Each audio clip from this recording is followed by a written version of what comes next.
आज तक आपने भूत प्रेत की कई कहानियां सुनी होंगी। कई बार तो लोग इसे रियल भी मानते हैं, तो कुछ लोग इसे अंधविश्वास बताते हैं। लेकिन भूत प्रेत की जब भी चर्चा होती है तो लोग सहम जरूर जाते हैं। लेकिन आज हम आपको एक ऐसे गांव के बारे में बताने जा रहे हैं जिसके बारे में दावा किया जाता है कि यहाँ भूतों का राज चलता है। आलम यह है कि इस गाँव में जाने से भी लोग डरते हैं। तो आइए जानते हैं उस गाँव के बारे में जिसके बारे में दावा किया जाता है कि वहाँ भूतों का बसेरा है।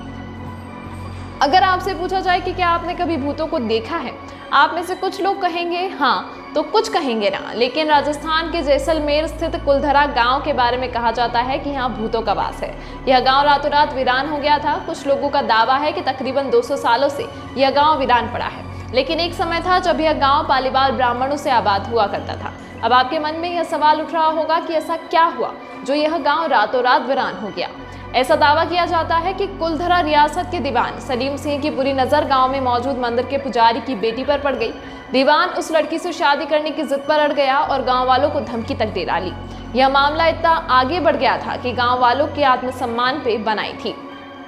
फिर क्या था, गांव के लोगों ने इस मामले को लेकर एक पंचायत बुलाई जिसमें तकरीबन 5000 से ज्यादा ब्राह्मण परिवारों ने सम्मान के लिए रियासत को छोड़ने का फैसला किया। फिर अचानक गांव से लोग पलायन कर गए। लेकिन जाते जाते ब्राह्मणों ने श्राप दिया कि इस गांव में कोई नहीं रह पाएगा।